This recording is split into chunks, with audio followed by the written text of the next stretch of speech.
Hi, and welcome to FrazlCast. Climb aboard the GNOME train. Woo! Chugga, chugga, chugga, chugga, woo! Please make sure to keep your limbs and experimental instruments inside the train at all times. And now, on with the show.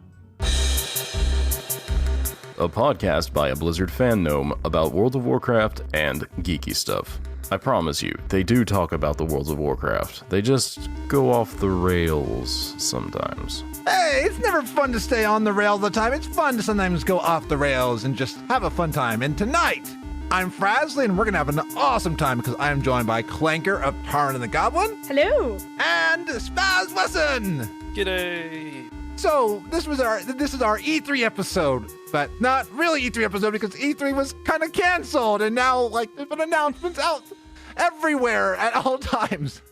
Well, technically, it's the end of the Summer of Games. There was a couple of press conferences a few days ago, and a couple of directs from Nintendo that just happened. So technically, it's over. So I guess this does still count. Yeah, it was just weird to be like this was gonna be our third E3. Well, and 2020 has not been how anybody expected 2020 to go. No, I think that's putting it lightly. Yes. Mm-hmm. There is one thing, though, that every time we get here, there's something that we come to expect. And that is Epic Insanity. What time is it? It's time to go around the table. Great idea. So what have you been up to recently? We'll start with Klanker. Unfortunately, I haven't had a lot of time to play games lately. I started a new job nice. Semi-recently. Thank you. Yeah, it's actually in the gaming industry, so I'm really excited, but I'm really swamped, so not as much playing games as I'd like, but now that we know that the pre-patch is coming out very soon, it's incentivizing me to try and get into Warcraft with whatever spare time I have left, so. Yeah. And basically making every moment count, especially with the scourge. So right now you have the scourge of work, and then you have the scourge of the pre-patch. Yes, although I probably shouldn't compare the two. Shh, don't tell my new employer. Yeah, no, I won't tell them. It's weird. I remember as a kid, I always thought that when you worked in the gaming industry, you play games all the time, and it's like as an adult, no. Yeah, that's definitely not true unless you're a video game tester, which you do play a lot of games. People are like, oh, that's great. And I'm like, yeah, but you file a lot of bugs. Like, it's not quite the glory that everyone thinks it is, but it is a lot of fun. Like, even Mythic Quest kind of glorifies game testing in a way. Oh, yeah. Well, and I don't want to say that it's not fun, because there are definitely moments where it's fun, especially when you find a particularly great bug, like a tank is flying in the air, and you're like, yes, that's a great bug. I like that one.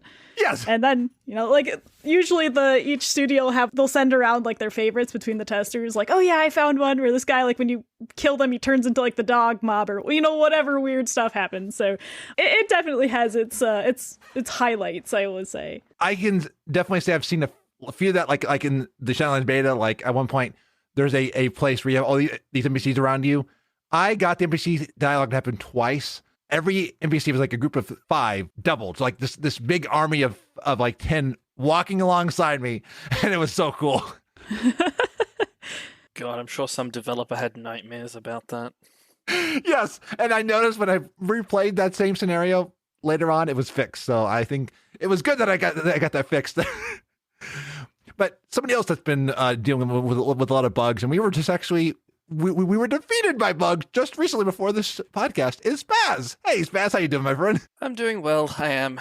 That last run sucked. We didn't have enough. We didn't have enough oxygen, and we got absolutely destroyed by the dreadnoughts. So. And Molly didn't even come near us. We were sitting there Molly, where are you? We kept calling the 5 That was times. a bug.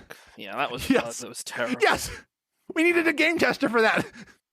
So, outside of Deep Rock Galactic, what have you been up to, Spazz? Let's see. It's been 25 weeks of killing the 4 bosses in Pandaria with no mount drops. Oh gosh! I'm not salty at all. And no, that is 12 ults a week. Oh, geez, that's even worse. Yes. I have also been doing a couple of the garrison invasions on my main. Been going to Blackrock Foundry as well, and killing Rockmar as well, just on my main.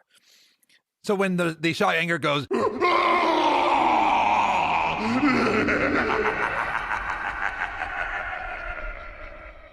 I just roll my eyes at him.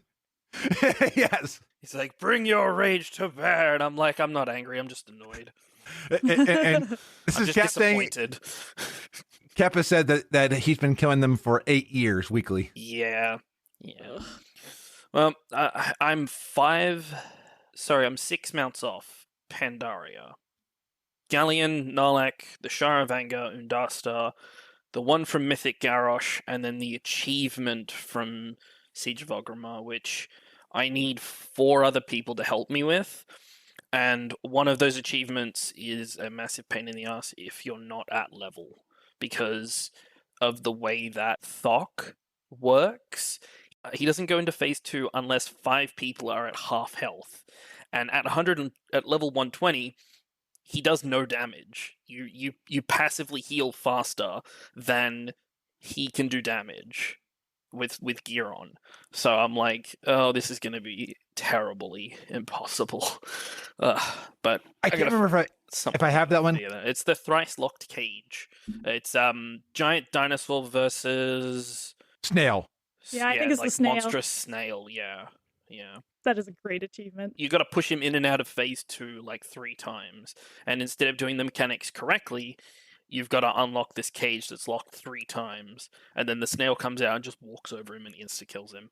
It's pretty funny, but like it's the achievement requires a lot of coordination and a lot of people. So I can't recall if I have that one because that's the glory of Siege of Orgrimmar Raider, right? Yeah, Glory of the Orgrimmar Raider. I might have that one. I'm missing that one, and I think it's called Go Long for the saddest fight in Siege of Orgrimmar. Okay, yes. The Veil Guardians. You have to throw like the mark a certain distance, but it has to be uniquely with 5 players. So that's also a pain in the ass. Yeah, I was in there a while back on guild runs back when I was in a guild, and I think that's where I might have gotten it, but I've not been in the place to have that many people since then. Yeah, it's a bit of a pain. Yeah. I do want to thank you, Fraz. You completely changed the theming colors of the show for me to match my favorite color. Thank you so Nice! much. Yes! Absolutely! Sirius did an amazing job because like I wanted to redo FrazlCast because I kept changing it every season, but it was like it was a lot of work, and I wanted something that like that like I love, and I talked with Sirius, and they found an amazing version of purple that just fits so well. Yeah, that's my favorite color pretty much. It's mine too now. Like everything's purple. Like my watch is purple now, and like I'm going to a wedding of somebody who would have actually been on the show tonight, but because of this wedding they're doing next week, they weren't able to make it tonight. I'm going to Eric Gouder's wedding. It'll be socially distanced. I'm going to wear a purple mask, a purple tie, and all that. So yeah. Oh, that sounds amazing. Nice. But I got a Mythic Gina carry, thanks to Scruffy and Exalted with Jeeves. After I think it was 3 or 4 weeks, I got the mount. That was awesome. My work computer almost exploded during the end of that fight because so much was happening, and it took me a solid 2 minutes to get back in, and almost everyone was done with the raid. And I'm like, oh, I guess 2 people already got it, and I clicked it, and I was like, yes! It was so good. I got ahead of the curve and the Uncorrupted Voidwing thanks to the Perky Pugs. I actually won the raffle on the very last run that they did. Wow. Yeah. Cool. Very, very happy. This is just me getting carried through a lot of stuff because I've been so focused on doing old raids and old content that I just haven't been really playing this expansion much. I got a carry from Scruffy and Lord Huggy. They carried me through the visions for a full clear, and I think we ended up doing 6 full clears in an afternoon. So I got a lot of mementos and a lot of stuff for that, which was really good. I'm working slowly on my professions. I'm just sort of getting all the professions to max. I've realized that I didn't even get all my professions to max in Legion, so I'm sort of doing double duty on some of my characters, which is a little bit annoying, but Yeah.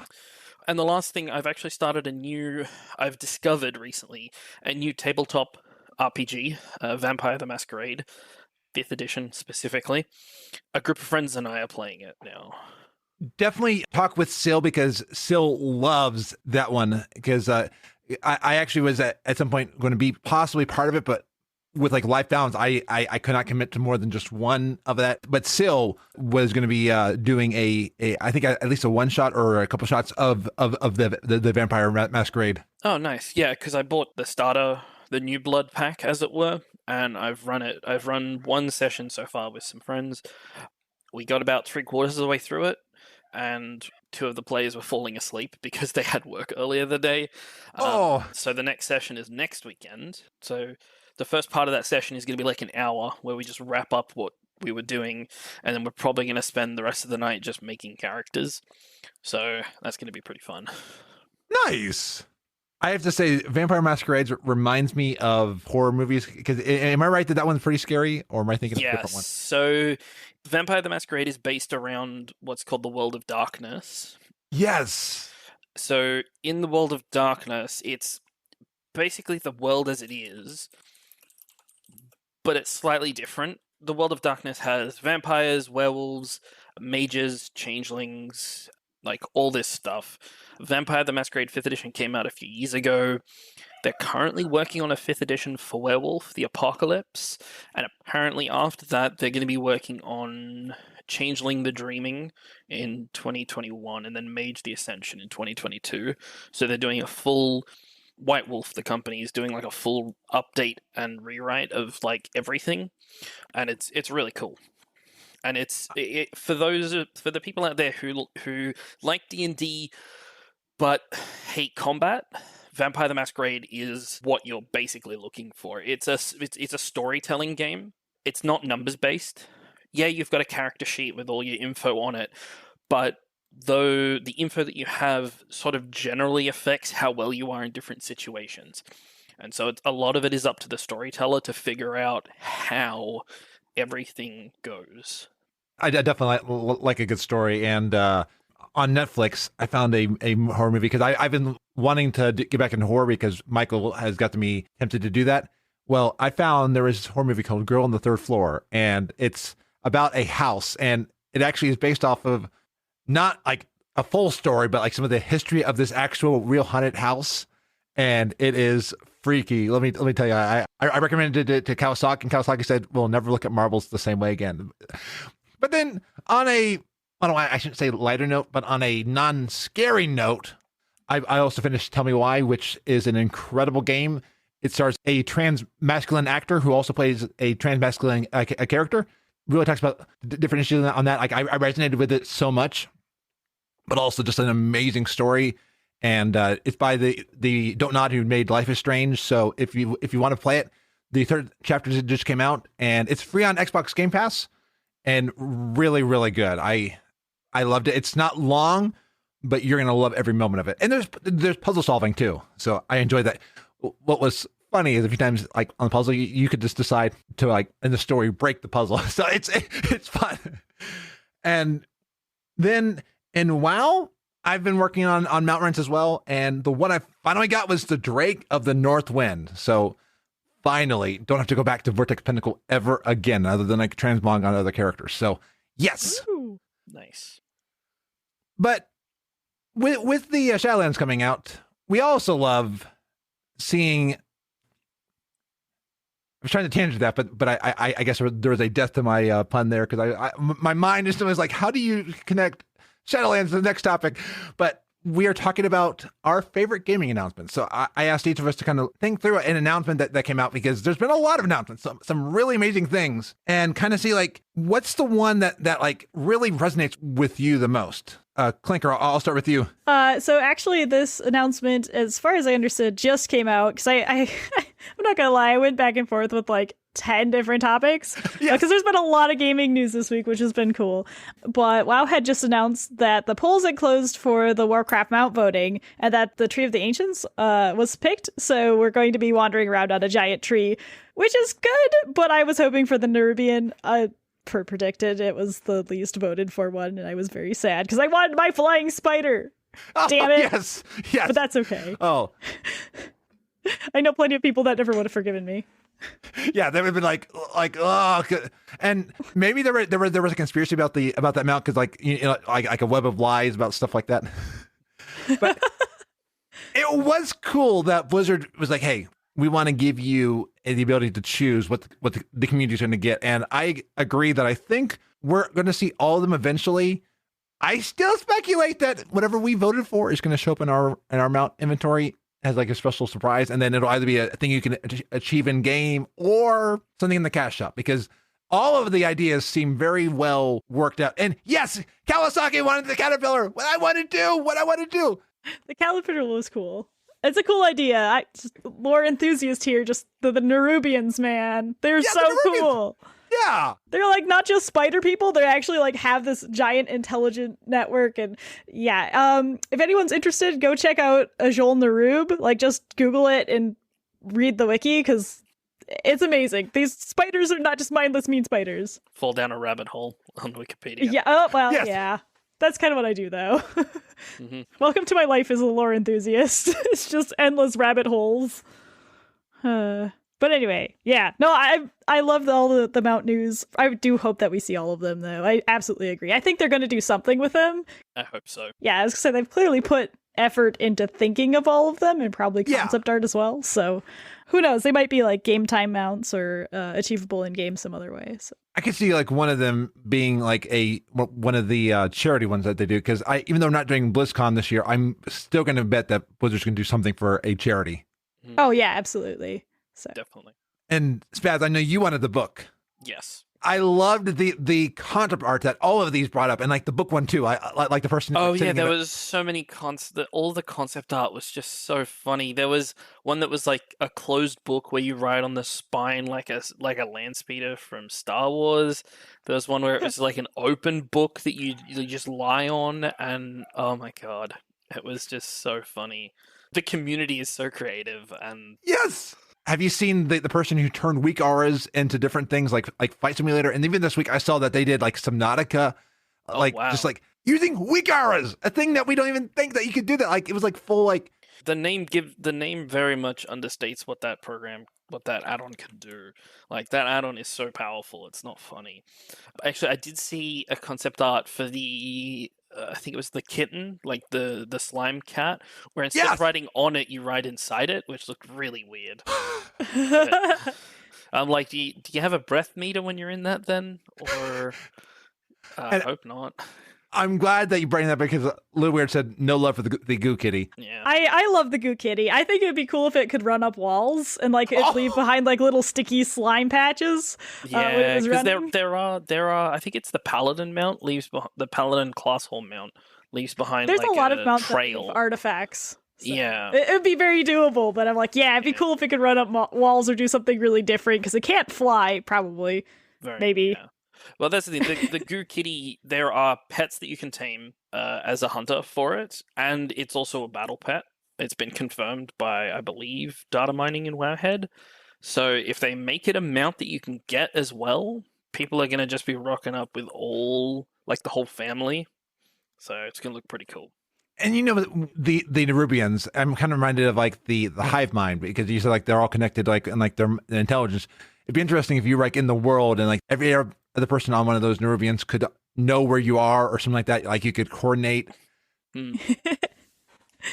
I mean, it would be kind of like the hive mind, mind mount, where like you could all join in on the same one. It'd be cool if like your Nerubians could like sync up and they know where each other are, and you get like a limited portal effect or something cool like that, right? If there's totally. enough of them in a location, you can like the swarm. You can like a warlock closet. Oh, I was gonna say, if there's enough of them, and you could do either a warlock closet, or if there's enough of them, you get like the effect swarming, and they go slightly faster, which would be kind of cool. God. Oh wow! So there's a lot of things that could. Just like as soon as flying is available, people leveling their alts, you just see like a cloud of them just descend and like kill something, cool. And then everyone mounts up, and then they just descend on another group of NPCs. Could you imagine, like, if you were in a PvP realm, just seeing this black cloud of PvPers descend on you? Oh god, that would be terrible. And it's like, it's a 10% speed buff if you're in that swarm, so everyone uses it. It would be really cool, though. Like, it would be one of those things where, like, the hive mind, if everyone that was with you, like, you have to do it as a group to get it, and everyone that was in that group will get the buff with you, but you can't do it with other people, so, like, if you and I, Frazley, were in one group and you were in a different one, Spazz and I would not get the buff together, but Frazley and I would. So there'd be a lot of ways they could do it. I still need to get that mount. I do too, actually, and I need to get a waste of time. The waste of time, excuse me. That was fun. I got that with Kaz and Frosty working on that is not a waste of time. Yeah, No. I think I've got one of the monocles. I think I got one of the colored ones. I think I got the blue one. Like I went and did it, and I was like, all right, I've done part of it. Now I got to wait for other people to help. And I want to add in Jennifer's Pet, which I have not gotten yet, but that was so cool. And are you aware of the story behind like how these clues came about? No. So what I understand is the pet was added for Make-A-Wish, but then to get the clues, they were actually raising money for a charity for cancer research, and they released as we got to different tiers. So it was really cool that it was one for Make-A-Wish, but then also the clues help raise money for charity. I was like, that's really so cool.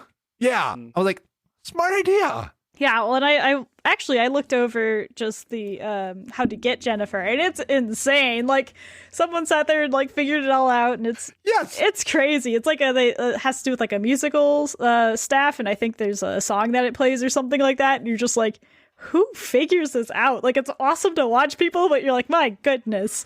So it's very cool. A lot of like spatial planning. So like you had to drop items in very specific quadrants near Jennifer to get things to trigger and happen. And I'm like, oh my gosh, just very cool though.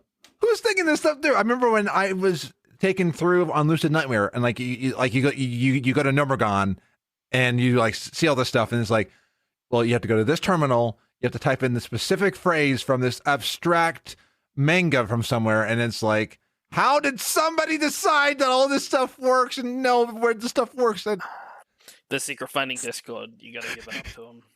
Oh yes, they oh are my gosh, incredible.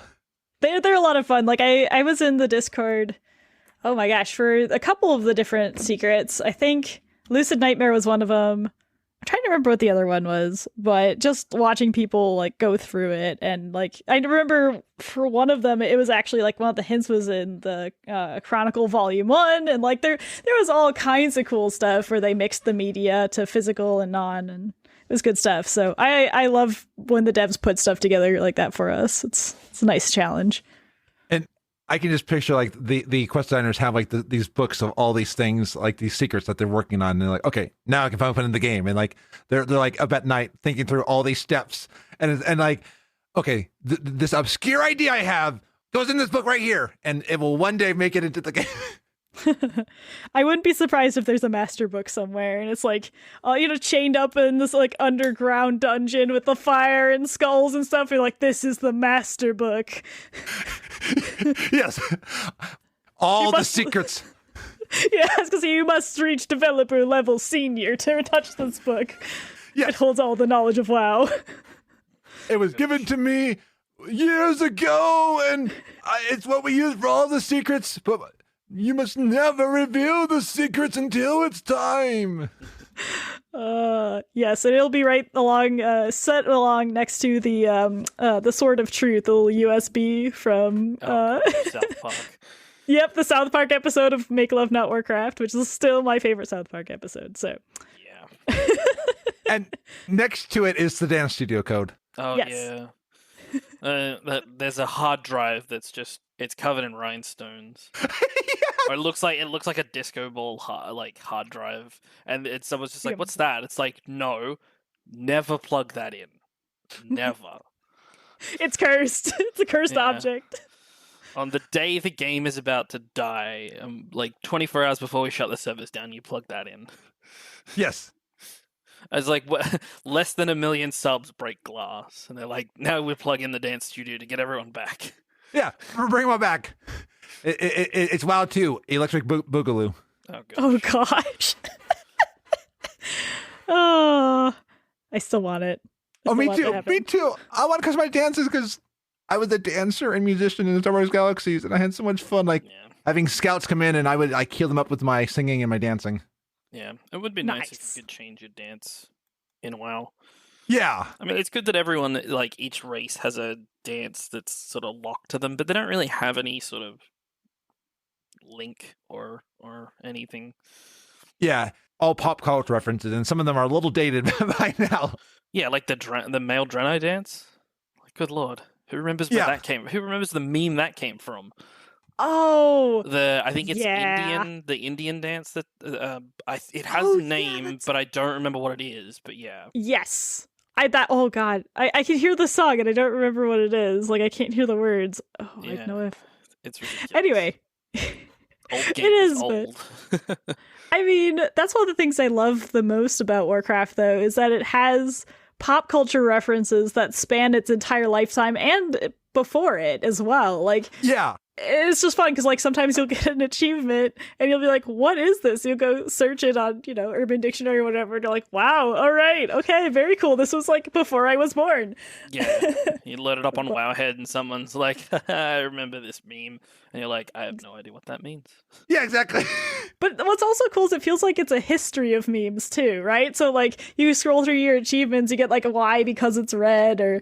Yeah. I'm sorry, I'm like blanking out on all of my favorites right now. Make Love Not Warcraft is a great one when you hug an Alliance player and they're dead. Yeah. My Horde bias is coming out, sorry. But like it's pretty neat to like scroll back and be like, I remember that was a thing when dinosaurs roamed the earth and I was young. It's a long time ago. I'm still reminded of the dwarves like, oh, I'm having a wardrobe malfunction. Oh, there's my hammer. Oh, yeah. Oh, and remember, like, the uproar of when the Pandarans were introduced and the male Pandaren dance. Everyone's just like, why are they shuffling? That's so dumb. But it works. Like, it's funny. It does. It's still funny. I always thought it was funny that, like, male goblins, because I play goblins the most, they do, like, the soldier boy dance, and I was like, oh, man, like, this is bringing me back to a time I don't want to remember. That aged like a can of soda, I'll tell you what. To be fair, I actually like the part of the dance that they do. Don't tell anyone, except I'm telling everyone right now, so this is really bad for me to admit, but I think it's a cool dance, and I was like, yeah, cool, and I'm like, I think the snippets of the dances that they do are great. The origin of those dances sometimes can be very much a bit cringy nowadays. Yeah. Leo was saying the male Pandaren dance is Party Rock Anthem. Yeah, I remember.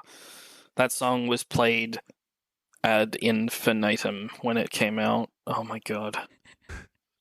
Yep. And a lot of this stuff was back when like we had like a PlayStation 1s and 2s, but Spazz, we are finally to the place where we have PS5. And I'm upset. Okay, I want to hear why. The launch lineup is terrible and the price is too damn expensive. Yeah, isn't it like $500 US? But then yes, said even more. So it's $500 US, which translates to about $680 AUD. I saw the price in my local EB Games, and it's $750 Australian dollars. Oh, holy shit! Can I drop an F-bomb, Fraz? Absolutely. I had to send in the beginning. Frazley says, "Are you motherfucking kidding me? That is ridiculous! Like an extra $100 out of nowhere." It's not costing them an extra $100 to ship the damn console to Australia.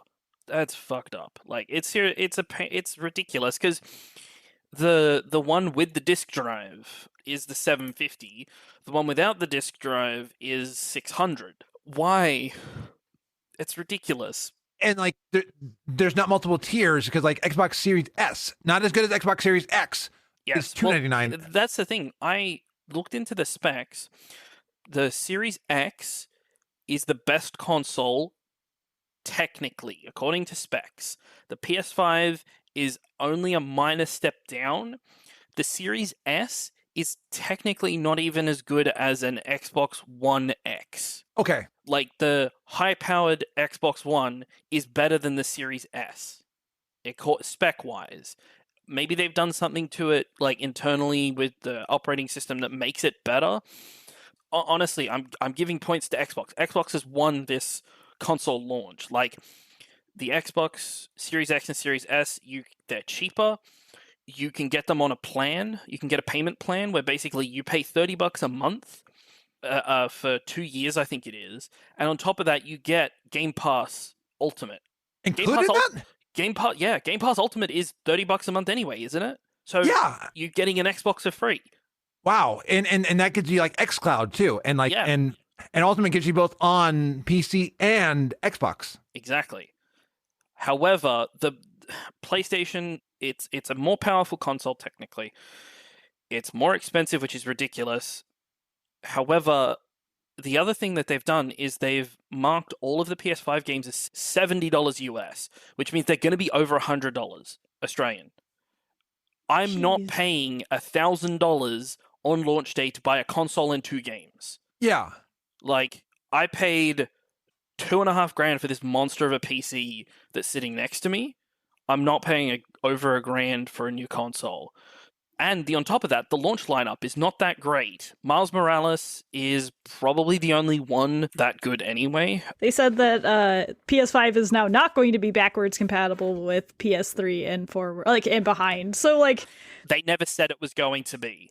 They said that the PS5 is going to be backwards compatible with the PS4 and some PS3 games. There was like a bit of a gray area, but they never said PS2 and PS1 because that's practically impossible without just running emulators on your machine. So Astro's Playroom is just a little game that you can play. Demon Souls is coming out at launch, which is great. Destruction All-Stars, which is alright. Miles Morales, and then Sackboy: A Big Adventure. Miles Morales Spider-Man, I'm going to play that on PS4 anyway because I already have a PS4 save of Spider-Man with the Platinum Trophy. So I'm going to play the next one on my PS4 because I'm probably going to get some kind of extra suit for playing it. Yeah. So, like, honestly, I think the way I'm going to buy my PS5 is I'm going to buy Demon Souls when it comes out.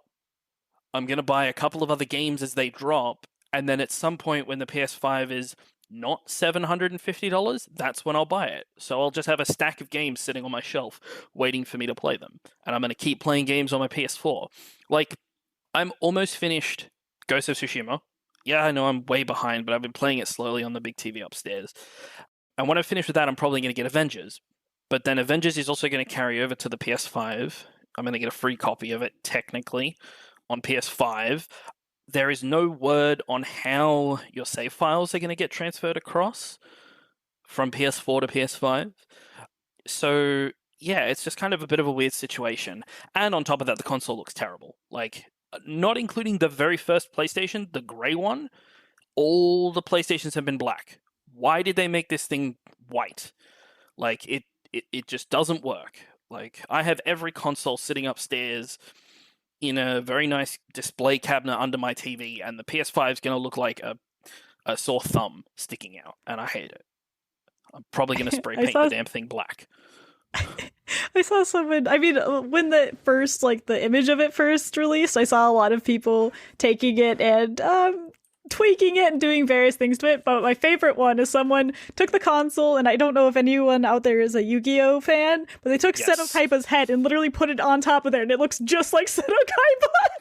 Yes. He has like the pop collar. It's amazing. Yes. And the best one I've seen, and if you're aware of who that is... Oh my gosh. It's Doug Dimmadome. Yep. Oh, yes. Doug Dimmadome of the Of the Dimsdale Dimmadome, yes. Yep. And they made the controllers white as well, which is terrible because they're gonna be slightly off white after a month's worth of use. And the controllers, can I speak on that one? Like the PS4 ones won't work the same way with the PS5. Yes. Whereas the Xbox. That's fine with the the PlayStation 4, because PS3 to PS4 they didn't work either, I don't believe. The PS5 controllers are supposed to have so much more tech in them, like with the haptic feedback and all the extra stuff, that you can't say that it'll be backwards compatible. It's like saying, oh yeah, my iPhone, my iPod, with the circle touch weird controller, oh yeah, that'll be compatible with the latest iPhone. It's like, no. There's so much more tech in this new controller, which is fair. But in saying that, you can still plug it in and use it like a controller. Simple. Like, there's no stopping that. I play with an Xbox One controller that, to me, feels like the other controllers I've had over the years. Mhm. and I've still played the games the same way. I'm on a PC, so I know that they may have more tech that they work into. But on one hand, do we need all this stuff, or like, can games just still play the way that they have? And if you have, I think it's basically a lot of the features that they're putting into the PS5 controllers and the new controllers are experimental stuff that people have worked on that are like, this would be cool, let's give it a try. And no one said no, because why not? Like, haptic feedback is great. The controller vibrates, that's great. Okay, well, let's take that to the next level. Let's make it so that the controller vibrates ever so slightly on the left-hand side, or ever so slightly on the right-hand side. Or, if you're using a bow in a game, the R2, like the trigger, will react to you pulling it and will give more force, as if you're pulling a string on a bow. So it's like things like that they've done, which it sounds great, and it's probably going to be really cool, but there are some people who just don't care, like, in the end. And some of those features, I'm just going back in history, and again, I'm not saying that this is how it's going to be, but some of the features like, oh, with the PS4, you can do all this stuff. I ended up not using those features, and I'm also going back to the 6-axis stuff in the PS4. No one touched. Like, yeah, oh, you can play a flying game, and you can like throw the controller around like like you're back playing the N64 when you'd like throw your hands around to you'd literally throw yourself left to get a little bit of extra turn in a racing game. It's like, yeah, you can do that, but no, just turn that off. The first thing everyone does is turn off motion controls, especially even on the Switch. Like, that console is built to just throw your hands around while you're playing, and everyone's just like, motion controls off, and then they just sit there and play it normally. Oops. Excluding some. I'm the one person that doesn't do that. Yeah. Sorry. There was one game that utilized the PlayStation 4 motion controls really well, and that was Lair. It had its own problems. This is this game essentially where you got to ride dragons, and you could tilt the controller around, and it would actually, like, when the dragon was flying, it would bank left or right depending on how you were tilting, like forward or whatever. That one was fantastic, and that was really the only one I found that utilized it. The game, as I said, had its fair share of problems, but it was fantastic. It was a beautiful game. It was really cool, and I loved I loved flying on the dragons and being able to have. There were a few games. There were a few games that did that on. I think there was PS3. Oh, maybe it was PS3. Yeah, I think it was PS3. I think you're right, not PS4. There was another game. There was another game. Oh god, I don't remember what it was called. But you could throw basically it was like a glaive, like a frisbee. And when it's in mid-air, you would control it with the 6-axis of the PS3 controller, and like you could bank it around corners and stuff, and that was cool. But after the 100th time you've done it, you're just like, all right, can I turn motion controls off and just control it with a stick, because it's kind of annoying. You look at like the PS3 controller. If you crack that thing open and you look at how it vibrates. The vibration function in the end of each side, it's just a stick with a weight on it that spins. Whereas you look at these controllers and the PS5 controllers, they have such specific sort of vibration in them that they can do way more stuff. And that's just how tech is evolving. The more specific it gets, the more it can be utilized in subtle ways that people don't realize, but will appreciate without realizing it. I can understand. I was using my phone and looking at thinking about like some of these small features that the phone even does natively, and I'm like, how I take that for granted. So I can understand it. I think it's when it's not a gimmick. Like even my phone has features that like it added, and then the next operating system like that feature was garbage, and they took out this stuff because no one used it. So I guess if it's discoverable and usable, and doesn't just get thrown away, it may actually be good, because like Flower, for instance, is a game I'm thinking of that did do the motion well, but now it's been ported over to like iOS and ported and into PCs, and I believe you just play it typically with a mouse and keyboard even. Yeah, and I bet controller support, but probably just regular support. Yeah, in the end, like, what PlayStation and Xbox have done in terms of the marketing around their consoles makes sense. Yeah. Microsoft and Xbox can throw their money around. They can piss it down the drain. They don't care. A console is a loss leader, meaning they make it for $500, they sell it for $400. That $100 is just like a tax deduction that they get to square away at the end of the year. The reason they can do that is because of Game Pass, and video games in general. You know, if a game is $50, 10 of that might go to Microsoft directly, and then the rest of that goes to the developer. So they're making that money on every game. Talking theoretical here, so that $10 could be $2. I don't actually know how that works. Or it might be nothing, I don't know. But they make their money that way. They make their money through licensing. They make their money through the fact that developers use their consoles. Game Pass. Game Pass is 100% profit for Microsoft. Yeah, the games have to be made, but people will buy the games. They'll make the money back selling physical copies of that game, generally. And Game Pass is just extra. You pay for Game Pass, $25, whatever, $10, $1 even. That's 100% profit on their end because, yeah, the services that they need to render in the background, they're probably just considered running costs of a company. They're not considered Game Pass costs.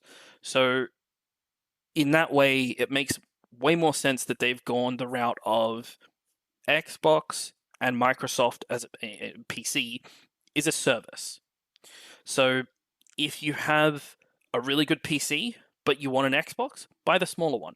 Spend less, buy the smaller one, play the little games that you prefer up on the TV, or hell, let your kids play whatever on the TV. They don't care if it's Ultra 4K. But if you don't have a killer PC, get the better Xbox, have the visuals, and then when you get a better PC, all of those games, you can play them on your PC from your Xbox. PlayStation doesn't have that option. No.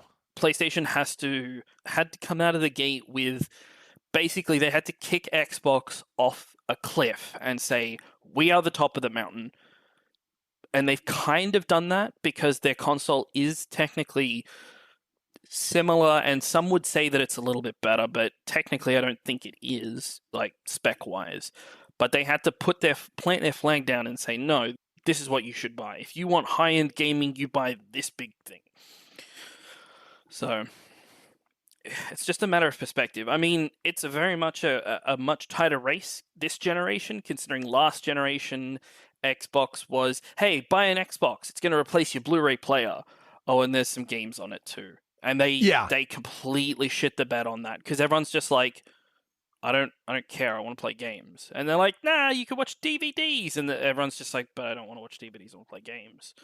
And they're like, you can check Facebook. And everyone's like, I don't want to check Facebook. I want to play games. It's why I went PS4 last generation because I was I don't want to be like Xbox, go to the TV and like. I'm a diehard PlayStation fan, but I can appreciate what Microsoft and Xbox have been doing. I probably won't ever own an Xbox Series X. I have an Xbox. I have an Xbox 360. Don't know if I have an Xbox One. My wife may have one upstairs. I don't remember in the cabinet. I know we have an old Xbox and 360. But yeah, I don't believe I'll be getting the Xbox Series X this generation, or probably ever, really. The story that I brought up, and you described a little bit of it, is the fact that the Xbox Game Pass, they've also added EA Play, which is not the full EA subscription, but it's EA games. They did up the Xbox Game Pass on PC to be now $10. So it's and then $5 more to get the Xbox Ultimate, which gives you both PC and Xbox and xCloud. Yes. Currently for Android until Apple finally gets out of their butt and lets streaming stuff on. Well, Apple has to fight Fortnite first, so. Yeah, that is definitely. And like right now, all their judges are just doing like Orange Justice and flossing, if that's still a thing. If not, then I just showed. But like, I like that on Xbox. You can start on an Xbox. You don't ever have to leave an Xbox, and that like you could stream on Xbox. But if you ever wanted to get a PC, you can still, as you said, bring them over to the PC. All those games are behind you. They follow you. Yeah.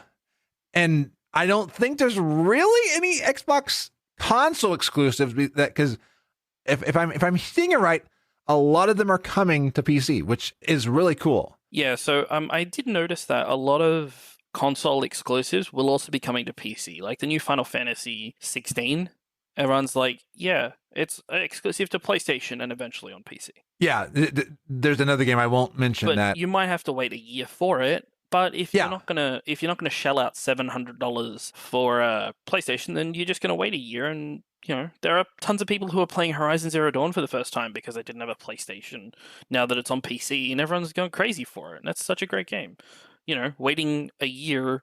Well, they have to wait a lot longer than a year for Horizon, but waiting like 6 months to a year for a game like that's new, that's nothing. Like, there's plenty of other games to play. And like you and I enjoyed Halo 2 and 3 for the first time on PC and had a great time doing it. I cannot wait for like the future Halo games and all that. So I think it is pretty cool that you really can't go wrong.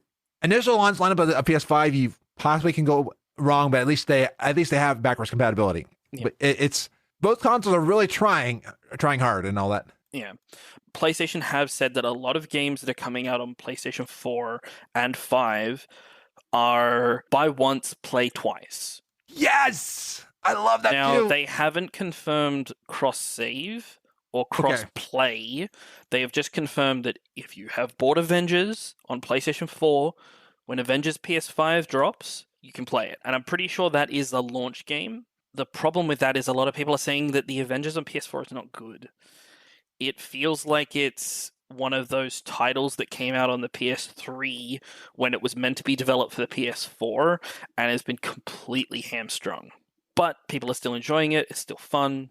I'm going to get it on sale at some point. I do like that they're adding that because I remember when I bought games on PS3 and then I had to shell out another full price game for the game on PS4. And I'm glad that many games are doing this on both consoles, that they're doing an upgrade. And in fact, I think like Witcher on every console, even PC, is going to give us better stuff because they're doing stuff for the consoles and they're going to give PC players the same benefits that they've developed for those.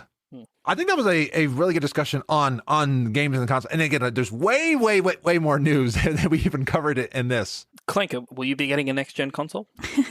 Probably not right away. I typically don't get consoles right when they release for a variety of reasons, but I'd like to get probably the PlayStation 5, because what usually happens is my boyfriend picks up the Microsoft and I'll pick up the PlayStation one because he loves Halo and I love all the random exclusives. So we both win and essentially we both get access to both, but I'm planning to wait because a lot of times at launch they have various issues or sometimes fan noise. Mm-hmm. Yeah. Oh, there's a lot of things. Like the one that I regret not getting at launch was I think is the PlayStation 3 that had backwards compatibility with 2 and 1. Yeah, but at the time those were very, very rare and hard to find, and they re-released them without that firmware and capability, and I think they were like $100 cheaper, and everyone bought them and was just like, wait, what? It doesn't do that anymore? But then like a year later they were like, here's a firmware patch, now you can do it, and everyone's just like, then why did you make it such a big deal in the first place? And they're like, well, we only just discovered how to mess with the firmware. It needed something hardware before, but now it's only firmware stuff, so it's fine. It was really weird.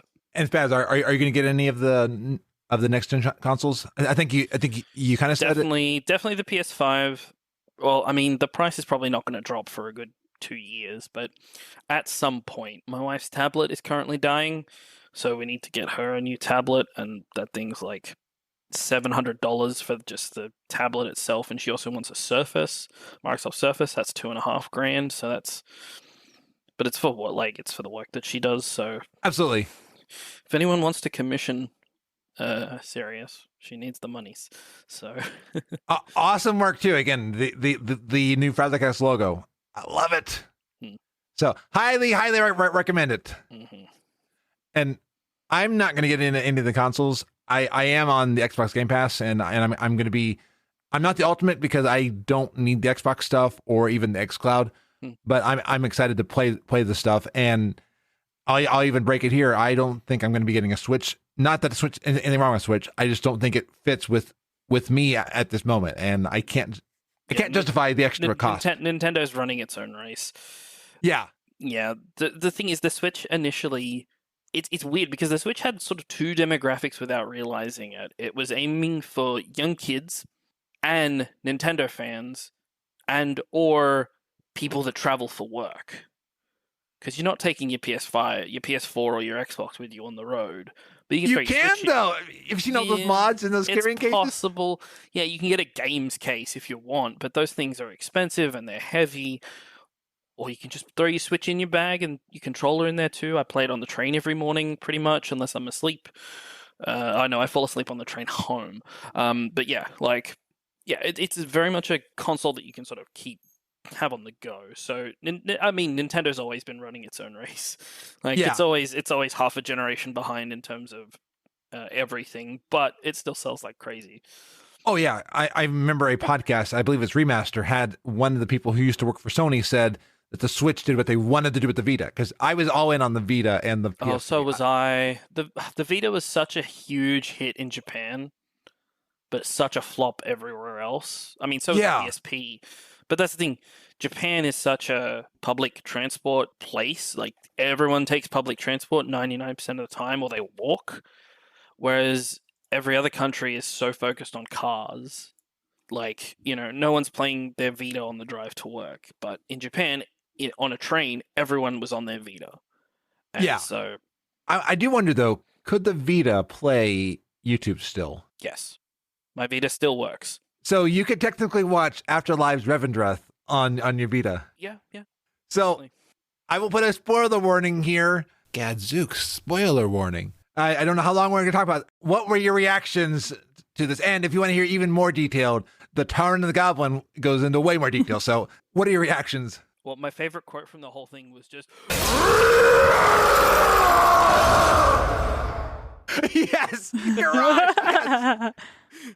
It's definitely the most memorable quote. Yeah, although there's a lot of lost implications to Garrosh being in the Shadowlands. As Frazley said, we did actually talk about it. We recorded last night.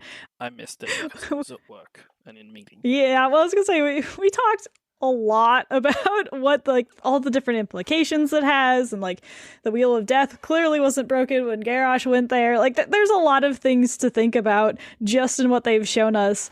I really enjoy how different this one felt from the other three entries, because Nick was actually pointing it out last night, which he's like, in every single one of the previous entries we've seen someone's death, right? It starts with someone dying and we watch them go to the Shadowlands.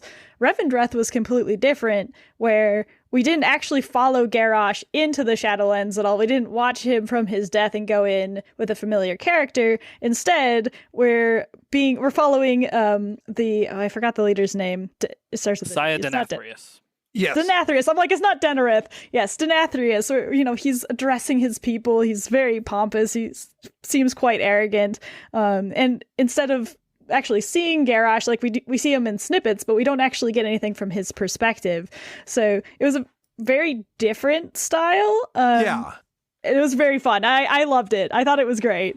I loved that he was writing a letter to address his people, and you can see the scribe behind him is very disgruntled and doesn't like him either. So my favorite thing was the meme of the guys who are like, I don't remember what it's from, but there's these two guys dressed up like Nazis in a TV show, and they're like, "Are we the bad guys?" There was that where the scribe was writing, and it had the picture of the cup, and it was like, our cups are made of skulls, and they're full of blood. Are we the bad guys? Yeah, the anima was really interesting to watch. I never considered that as a possible way of generating anima. Yeah, it's really interesting because and I've been very spoiler free for Shadowlands. I am in the beta, but I'm like, I will not go past the screen because I really wanted to, and then I was like, no, I must save it because otherwise I'm yeah. We're gonna get into that later, I think, in the Tauren and the Goblin. But it's interesting to compare the anima sources from Ardenweald, I think it is, to Revendreth, whereas they're leeching it out of someone, whereas Ardenweald, it kind of seems like the trees can somehow give anima. It's just an interesting concept of energy and how rebirth works differently in all of the different zones that we've seen so far.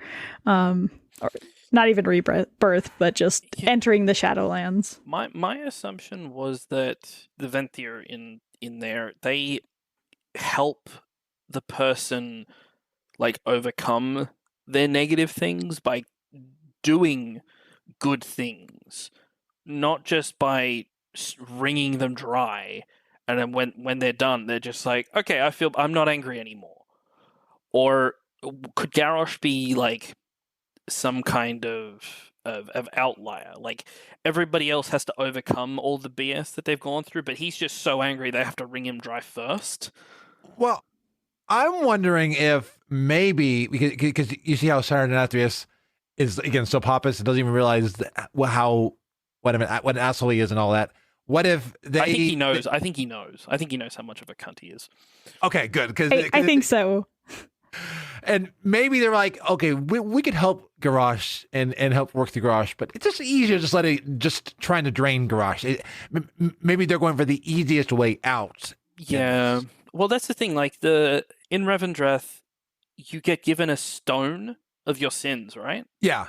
It seems like it, yeah. Does making that smaller give off anima? Is that how the other people generate anima in? Because obviously not everyone gets chained up and forced to scream for 24 hours a day. Like, does destroying that stone release the anima of that the stuff that's built up in that stone? Does that get released as I mean, we probably don't know yet.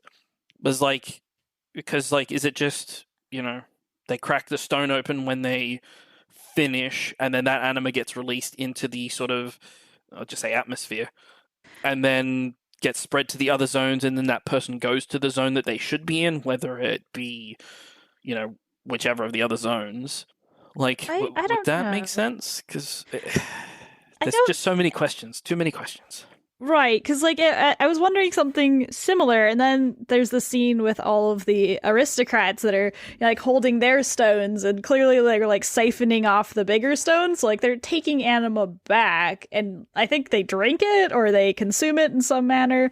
So it's anima keeps unclear them alive, doesn't it? I think so. That was the assumption that I got from the previous one. Everyone needs anima to live, but on top of that, in that garden, they need to make sure that everything gets anima equally. Because you see the people in line who are hunched over and look very gaunt. It's that's not just how they look all the time. They look like they're sick or they're in air quotes, peasants. So the guy that breaks away, he tries to give the anima to people who look even more ill than him. So clearly they need to partake of the anima to keep themselves strong. So, I don't know. It's weird.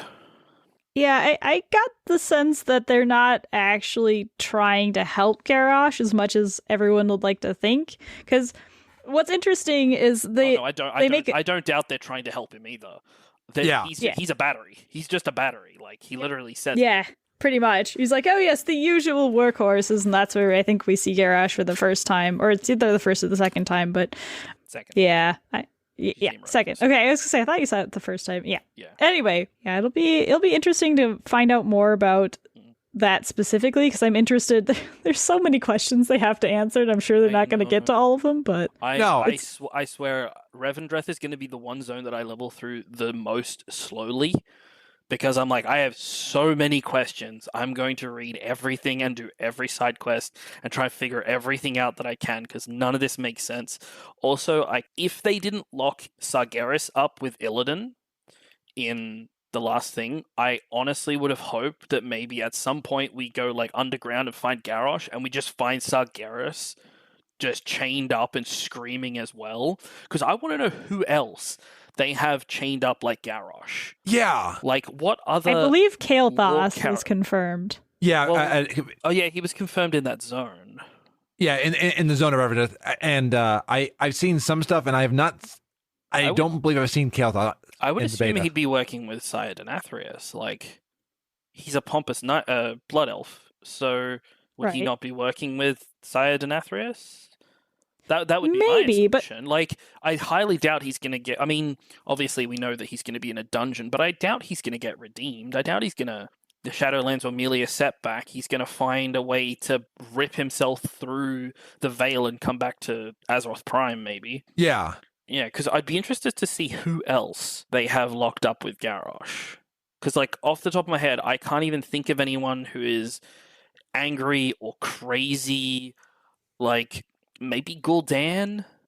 Maybe... Gul'dan's more cunning than... Yeah, I'm trying to think through the expansions. I'm Arthas definitely would have been, if for not, the first cinematic. Yeah. Blackhand. Deathwing, maybe. Oh yeah. Ooh. Imagine going down underneath Revendreth and finding a giant cave that looks like the giant cave that Deathwing spent his time recovering in, and he's just chained down. I mean, so it's actually interesting because Nick and I had talked about this in our recording. We're interested to see what kind of attributes follow you into the Shadowlands. Like, we see that some physical attributes, like Garrosh's piercings and that sort of thing, follow you in. But, like, Deathwing, for example, is really interesting because he went insane due to Old God Whispers. So does the insanity follow him, or is he purged of the insanity when he go to the next realm? So there's a lot of things they is can that do. part of Revendreth? Right, Or yeah, and and that's to one of those spend things, time like- in Revendreth to purge that sanity, you know. Right, exactly. So there's Put him a in a lot of padded different things they room, could potentially do. you know, no sharp knives. But yeah, like that would be really cool to find Deathwing in there. I mean, Yeah. imagine we'd run into Deathwing in his human form while questing, and we're just like, "Holy crap, it's Neltharion!" And he's like, "Hey, how's it going?" It's like, "Aren't you insane?" He's like, "No, I got over that." Yeah. I'm better now. How crazy would that be? Like he just Well, and we probably rocks see the up. and- Malygos too, to be fair. Yeah, that's true. Well, is Malygos dead? Malygos also went insane and... Huh? Is he dead? Malygos? Yeah, Malygos died in Wrath. Yeah. We Over in put the Malygos down. the Eye of Eternity. Oh, sorry, Malygos. I'm thinking of Nosdormu. Yeah, 'Cause he yeah, goes no, insane Nosdormu's- and becomes Murazond. And I was like, Yes. those names don't match up. No, I'm thinking of a different dragon. To be fair, there's a lot of them. There are. Because the thing is, like, through WoW itself, like vanilla, classic, whatever, there wasn't too many, like, big bad guys. Then Burning Crusade was the Burning Legion. Wrath of the Lich King was Arthas, who is not going to be in Revendreth. Oh, I'm having a friggin' mental blank. I am thinking of like even smaller ones. Like I'm thinking in High Mountain, you had the fight of the different tribes and clans and all that, and I can see. Oh yeah, like every dungeon boss could end up Yeah. in Revendreth. That would be really cool. I mean, it'd be good fan service. Yeah, so Miss Pandaria, we had Garrosh. Terranzu didn't die, so he wouldn't end up in Shadowlands. Could we see Emperor Shao Hao in the Shadowlands? Maybe in Ardenweald or even in Bastion? Maybe. I mean, that also brings about a lot of questions where there are clearly spirits that either they haven't crossed over or they're strong enough that they could have a presence through the Shadowlands. Well, so there's a lot of questions about how that works. Like, Ul'jin is different, for example. I believe you brought up the fact of, like, with the Arthas cinematic, the fact that Arthas appears randomly for players with the Death Knight players who get the weapon, and he like appears as like an echo in certain places and like speaks to the player, but is that part of him? Is that an echo of him? Is that part of his soul? Is it just a strong connection to his soul? Like there's a lot of, it feels like they haven't stuck to one story. It's like, oh yeah, a soul can do anything it feels like if it makes sense for the plot. But now that we're talking about Shadowlands, they're like, oh, geez, we're going to have to roll this back and make it make sense. But we've got all the warlords from Warlords of Draenor. Legion was mostly the Burning Legion again. I still think we'd probably see Argrom there. Gromhill Yeah. Stream. He would make sense there. I was going to say, he was kind of redeemed on our side, though. Was Grommash a bad guy? When he was... You know? Yes and no, because like if you think about his history with the First and Second War and all the things that he did to the Draenei, certainly yes. But then he also redeemed himself by ridding the orcs of the blood curse when he killed Manaroth. So it seems to me like he technically could be redeemed in his life, but then again, it's the line that we don't know, right? Like where does the line exist? Like, hey, you need to be redeemed because you've done, And as Cap says, there's the fell corruption. Yep. Because he was felt corrupt. And does that persist? Yeah. Does that automatically damn him to the Maw, or does that mean that he's damned to Revendreth to then work through that corruption? Will we see Lady Ashvane? Will she appear? Will Ashara appear? I mean, I highly doubt. Well, Ashara's not dead from battle. I thought, didn't she get just munched on by, or didn't she get killed in the raid the second time? No. So she got killed once, but then she was resurrected, and you see her in... yeah, she gets pulled into the darkness. Right, but we see her in Nyalotha, and she's very much alive there. Yeah. Yep. And when you beat So- her in Ny'alotha, she's not dead because she's just like, oh my god, I'm going to change, doesn't she? Like, she has something about changing. I wouldn't say anything about changing. She definitely is like, how dare they? You know, like she's still very pompous and arrogant there. She changes her What mind. also she changes her mind. She doesn't want to work with the old gods anymore. But she still well, hates and us. that was right. Well, I mean, we did kill her, and we've kind of spoiled her plans. But something that's interesting about like the Uther cinematic that I'm going to bring in here is that we saw when Arthas killed Uther, his soul was rended into two pieces. Very clearly, one part of his soul went into Frostmourne, and the other ascended. Wow, I forgot what it's called. Please help me. Bastion, thank you. I was like, no, yeah. So one of the things that a lot of people have been talking about is is that only Frostmourne? Like, does Sylvanas have multiple pieces of her soul ripped apart, depending on how people died? Like, would Ajara have multiple pieces of her soul because we've killed her more than once? Yeah, I would assume that because they made such a big deal of it in the Bastion cinematic, that only something from the with the power of the Shadowlands, like Frostmourne, could render someone's soul in that way. If we make that assumption, then everything else is assumed that Sylvanas died, the Valkyrie crossed over to the Shadowlands, and basically like throwing themselves out of bounds to push her back to the real world, and then they stay in the Shadowlands. You know, like that last-ditch effort where you reach, like, in like, soccer or something, when someone throws himself out of bounds to kick the ball back in. That's what they did. They threw themselves into the Shadowlands to push her out, and the Shadowlands is expecting a soul, so it takes the Valkyrie's soul. Or in her case, multiple, because didn't, like, 3 of them die at once for her at one point? Something well, like don't forget, Sylvanas has died almost 3 times now, I think. Yeah. Actually, I think she's died 3 full times now. So that also there was brings a prophecy about that, question. wasn't it?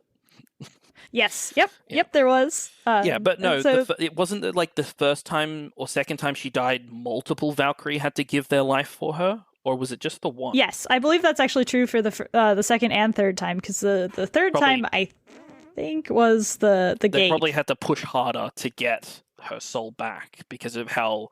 Because the Shadowlands, I mean, does the Shadowlands realize that her soul is not there? You know, is it pulling her slowly towards the Shadowlands?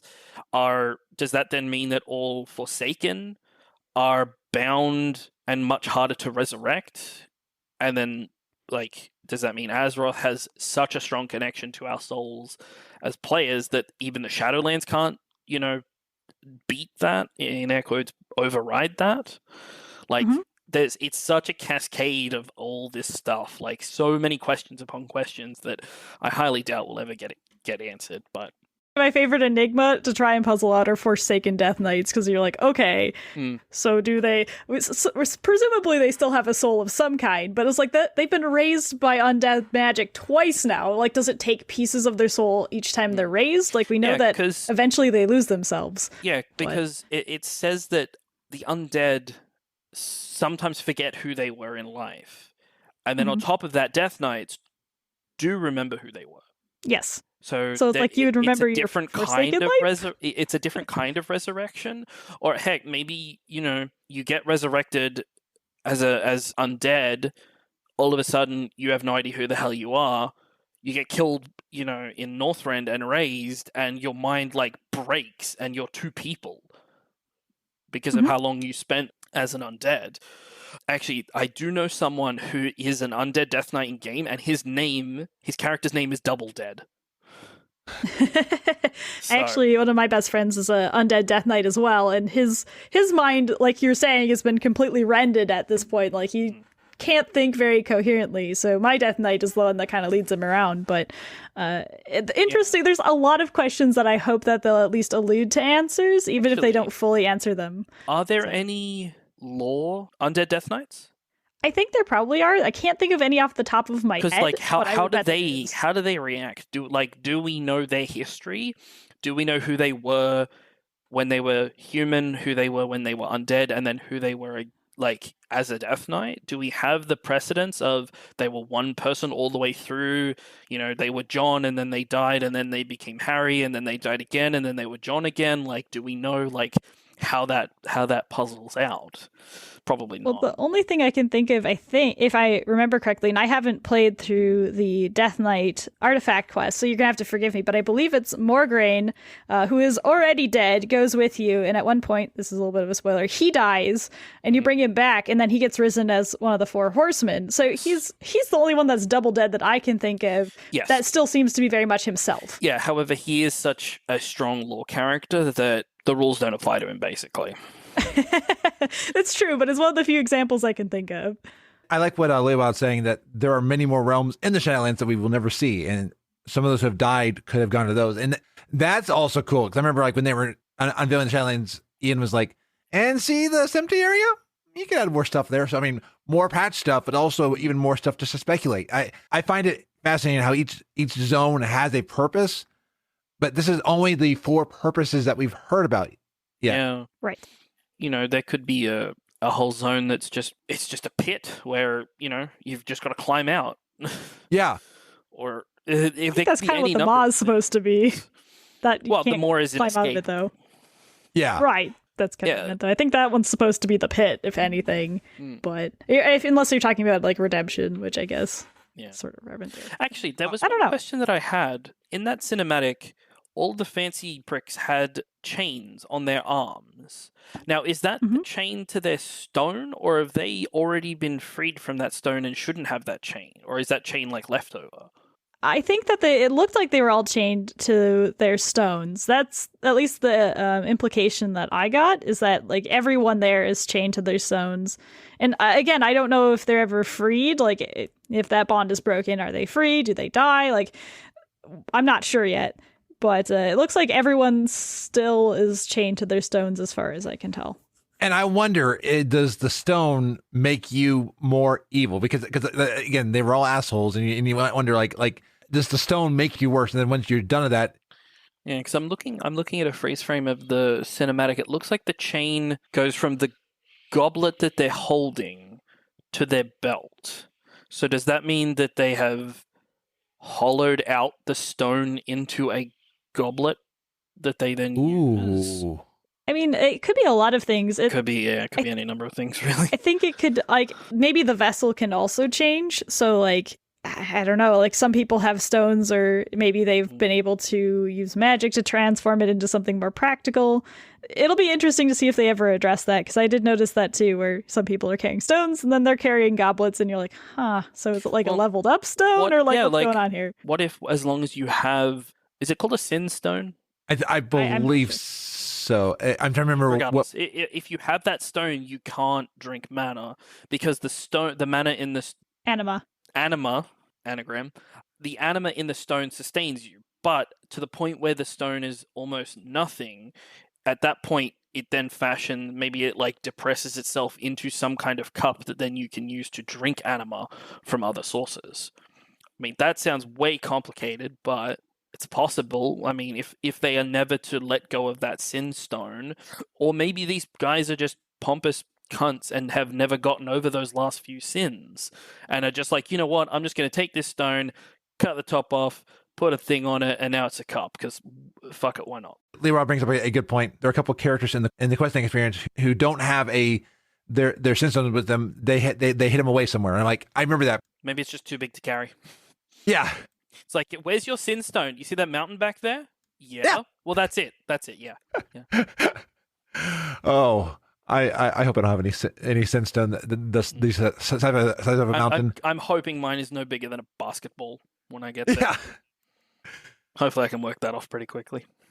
And I'm excited to find all this stuff. And the good news is we don't have to wait that long. Well, I mean, we have to wait till October 27th, but we don't have to wait too long to possibly start getting some information soon, because I hope it's the 22nd. I am too. So I'm looking at my show notes, a picture that Spazz put in here of the background downloader, and the data for the pre-patch is downloading, and I think mine's already downloaded because it's like 20 gigs. Yeah. Do you guys remember the last time a pre-patch was 20 gigs? Like I could have sworn like it was nowhere near that size. but there is so much, like all the customization stuff, and I'm sure there's a lot of stuff they changed in the background that was different. I'm hoping for the 22nd. Multiple people, including Leo, have brought up the fact that we need the arena end of the season to happen before the pre-patch. So we've not heard any of that yet. And I can say this now on a Friday night, and then by the time I get this out, or by the time you listen to it, Blizzard puts out the announcement of it. But yeah, we have pre-patch data now, and maybe they're putting it out early to be like how big it is. Mm-hmm. Yeah, I mean, they could be giving a 2-week leeway for people who have lesser connections. Yeah. Just so that there is a little bit of extra time. I don't even care about the pre-patch events. I just want to go in and customize all of my characters. Like, I have 12 characters who need haircuts and tattoos, and I just want to do it now. Me So too. it's I've got done. all my characters that all my characters are going to go into the barbershop, and yeah, I can't wait for that. Is there a barbershop in the Vale? I don't think so. I don't. Not that I know of. Damn. I'm going to have to run everyone back to Stormwind. Leo out saying that Monday would be only an 8-day gap to the 29th, and that the lowest amount of warning they've given before is 10 days. So yeah, it's weird how close we are getting to this. Yeah.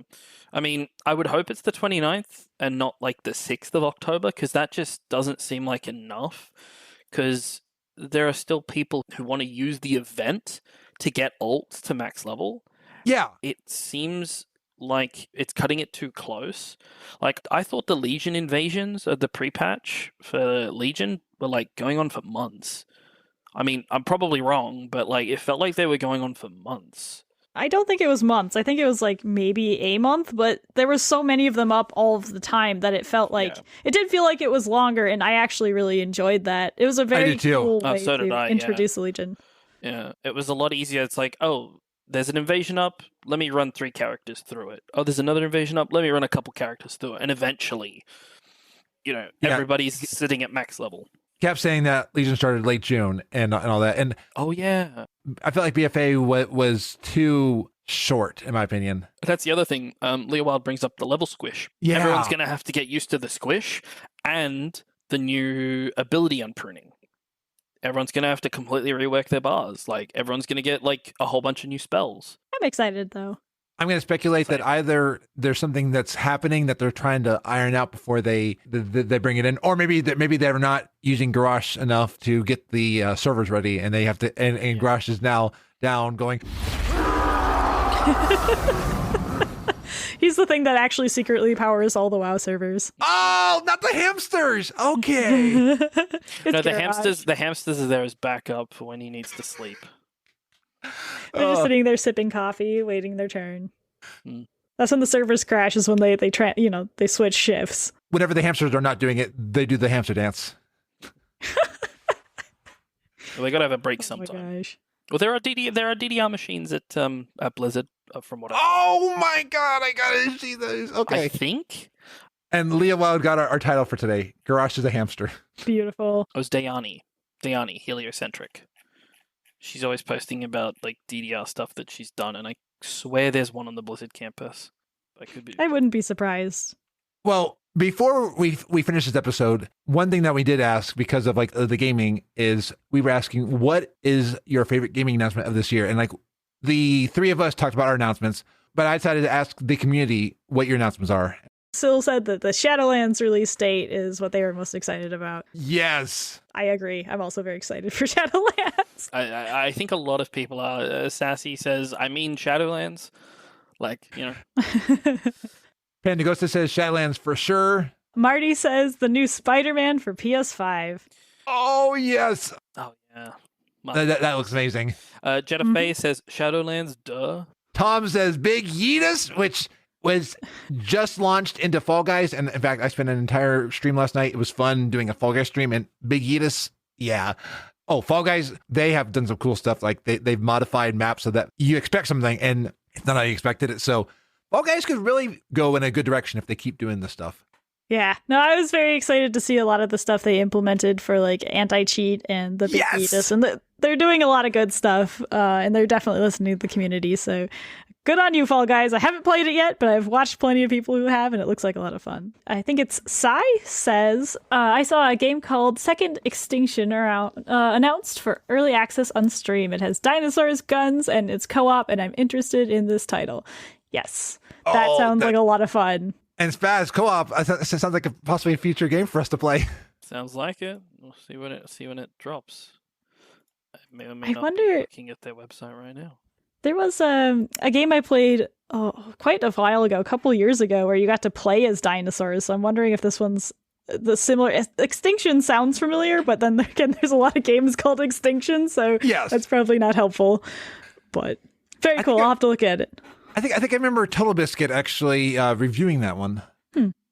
Yeah, this sounds really cool, so I'm gonna have to check it out. Thank you for sharing it. And then Zeph says, other than the obvious and something still within the Blizzverse, Diablo 4, but they said other non-Blizzard games include the following: Super Mario Bros. 35 for Switch, Age of Empires 3 Definitive Edition, Cloudpunk for PS4, Xbox One, and Switch, Cyberpunk 2077 for PS4, Xbox One, and PC, and that's a game that I want to play. I don't know if I'll play it immediately because I still got to finish The Witcher, but that game looks really cool. Upcoming to be announced would be Chicken Police for PS4, Xbox One, Switch, and PC. That looks fun. Dreamscaper for Switch and PC. And then Amanda said, D4 is giving me all the feels, but that technically probably counts as this year. I'm definitely looking forward to that. I really want to play it. I got to play the demo at BlizzCon. Oh, yes. I haven't played the demo, but it looks amazing. It looks wonderful. I can't wait. Not gonna lie, the Druid is my favorite from Diablo 2, and I was so excited when I found out that they were bringing him back. So, and him and her, you can play as different genders, which is great, and I think that's something that was very much needed. I know that you could do that in Diablo 3 as well, but I got really excited because I was like, yeah, this is cool, and there's customization and stuff, and so Diablo, I'm very excited for the Druids because I want to be my werebear / werewolf form. Looks cool. And it felt so fluid. Like Barf Silver and I were playing together, and it felt good as a team, but we also saw different things that felt really good. And Leo did say that we did get a patch date announcement on a Sunday before, so we could get the patch announcement before this episode goes out into release. So it's... Blizzard do like doing that. Yeah. You make a video about something really cool, and then they instantly drop the news that makes your video irrelevant. So exactly. They do that to podcasters all the time. And now with a bi-weekly schedule, I'm going to have to be used to that. Gonna have to get on top of that, yeah. Yeah. Well, I want to thank you both for joining me tonight. I had such a great time. And thank you for joining us for the E3 gaming summer bonanza with the Shadowlands. Woo! So, where can we find you on the interrupts? We'll start with Klanker. You can find me both on Tauren the Goblin, so that's at Tauren Goblin on Twitter, and you can find Tauren and the Goblin on just about any platform you can think of. Maybe even on your Vita if you're so inclined. Yeah! But you can also find me specifically at HyruleMaster77 on Twitter. So if you have any Shadowlands stuff you want to talk about, or just, talk about lore in general, I'm always open to talking about Warcraft lore. So please feel free to hit me up. And Spazz, how about you? You can find me on the Tauren and the Goblin episode 98. That was a little while ago, but that was really fun, talking about alts and stuff. Yeah. You can check out a defunct podcast that I did a long time ago called The Reigns of Azeroth. A lot of the information is still relevant, but no new episodes anytime soon, sadly. And you can find me just on Twitter in general at Spazz Wesson. I tweet a lot about random stuff. I'm probably going to be tweeting a lot about vampire stuff in the next couple weeks because I have the 5th edition rulebook and 2 of the supplemental rulebooks that I'm diving into and reading start to finish.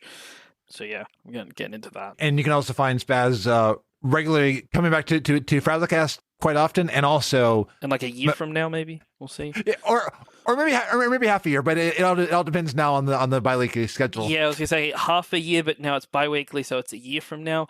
Also, I am on Twitch at Spazz Wesson on twitch.tv/Spazz Wesson.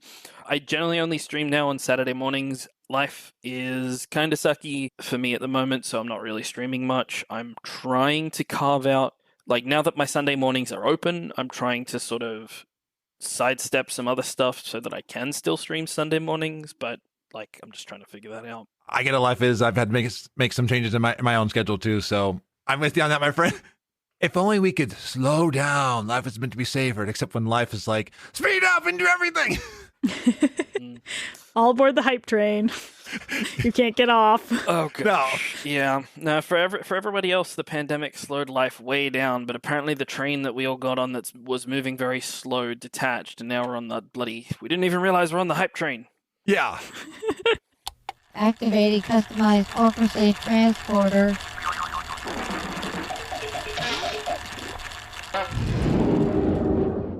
This has been another awesome episode of FrazlCast. Take it away, Frazzle Pants. Thank you, Scruffy. Well, I am back in my home of Ironforge until we one day reclaim Nomergon. Wow, I'm a gnome. I released another reaction video on YouTube, this time for Revendreth. QD Knox said, I love your imitation of Lord Revendreth. Cannot wait to discover this covenant as well. This is where I plan to send my DK from the beginning. Cap also said, great job on the video. And Cap also reminded me that the bear in Ardenweald was Ursoc. I did not know this while I was watching the video. So this is why I don't do a lore podcast. Thank you to Sirius for the newly redone logo in purple. I love it so damn much. Thank you so much, my friend. Hula Hoop said, really been enjoying the podcast. Thanks for sharing them. Kara said that episode 176 with Manny was a fun listen. Cap said that Manny episode was great, watched it live, and also re-listened to it on the download. Ali said, such a great episode with two great people. Please check it out. And thank you all for the kind words on the video and on the podcast episodes. I've got some great news. FrazlCast is now on Amazon Music. So you can now find it, search FrazlCast there, because Amazon Music now is podcasts. I need to also say, life sometimes changes as projects progress. So I need to make some changes to allow for a better life balance. This means changing things that you've come to know. FrazlCast is still going to continue. It's been a long time coming, but I need to move FrazlCast to a bi-weekly release schedule starting with this episode. I also need to put the From the Community section on hiatus for right now to allow for more time to focus on editing the rest of this project.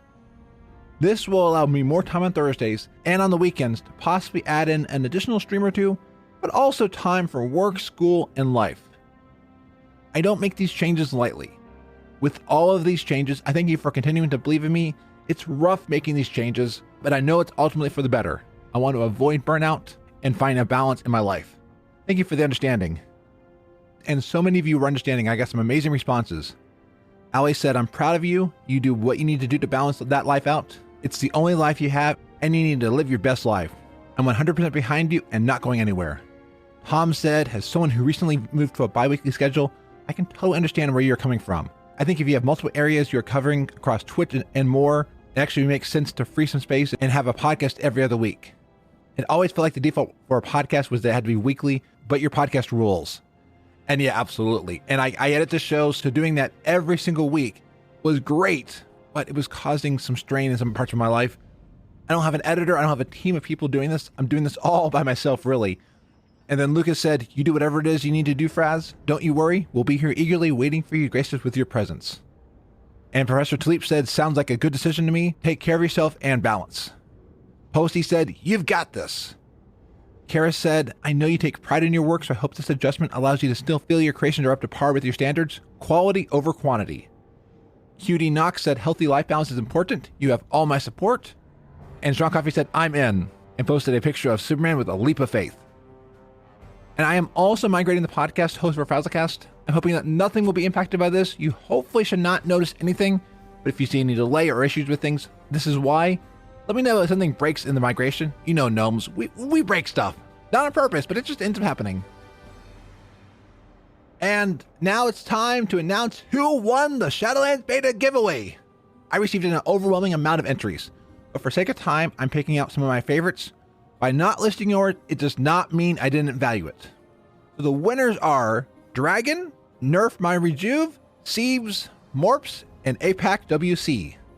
And some of the amazing entries are Sev said, Plagueira, a land where a literal plague is happening, but no one is taking precautions against it. They had to scrap it because it was too much like 2020 in America.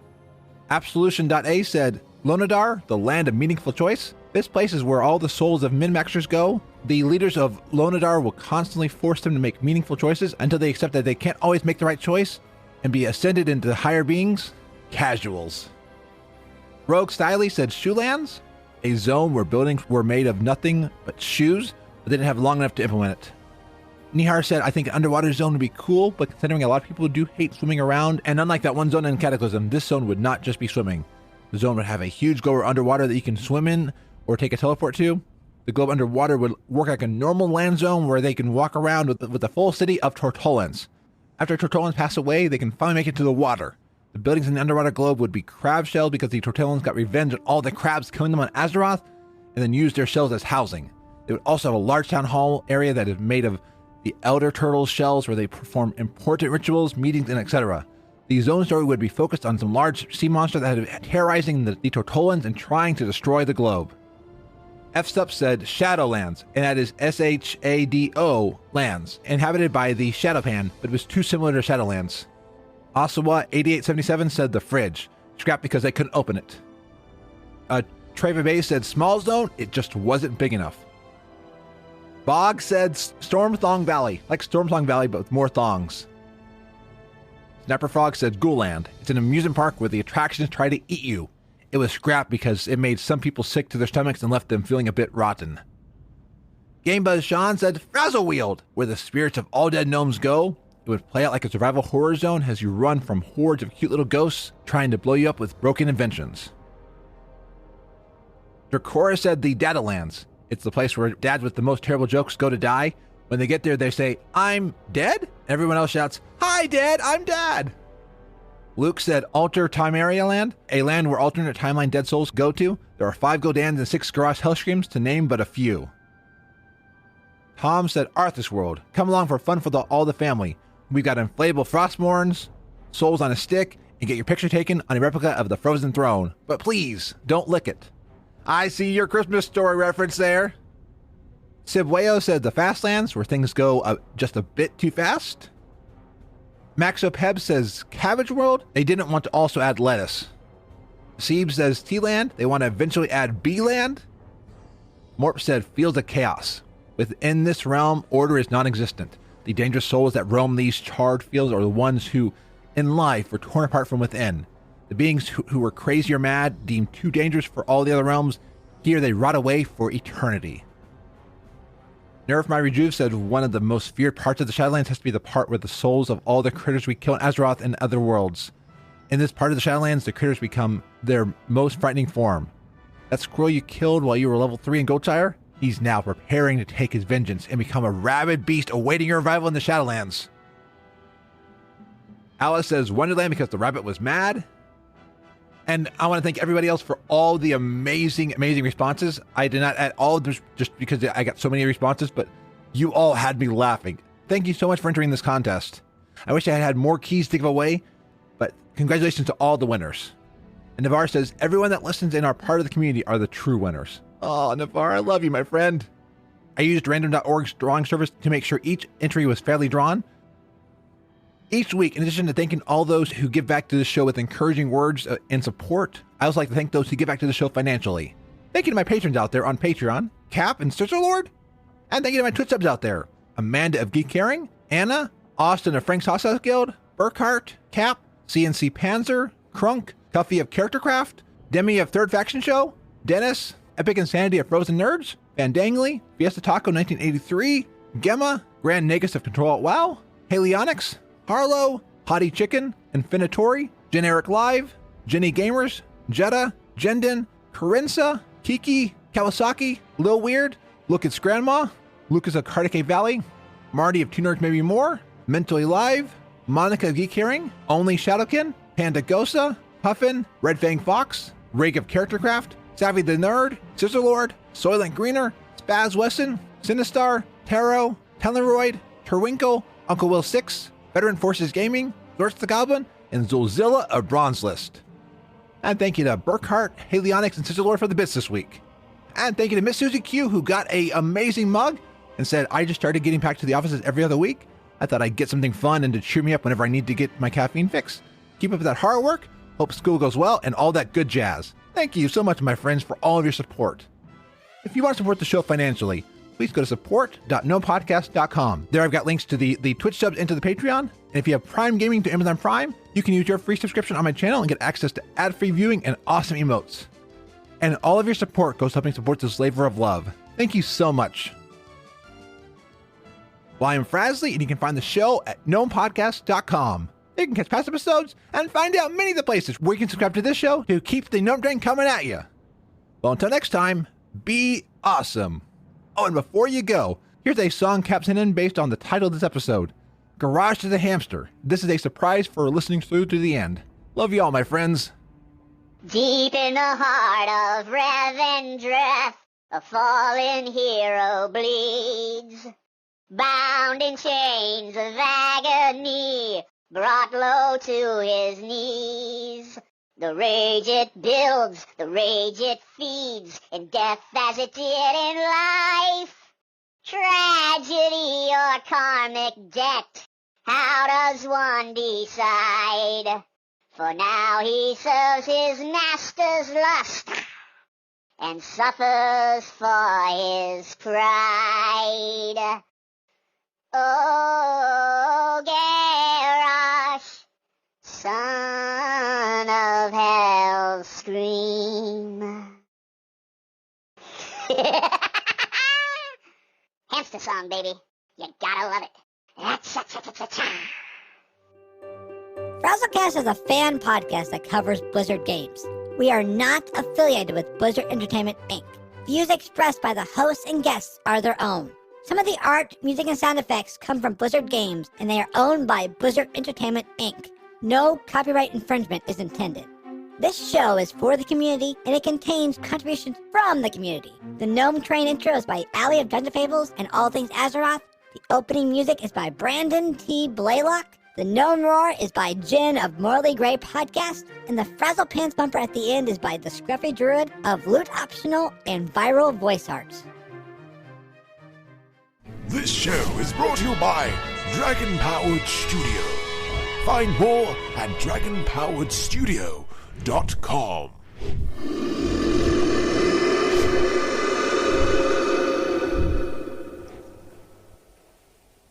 It's been fun. Farewell!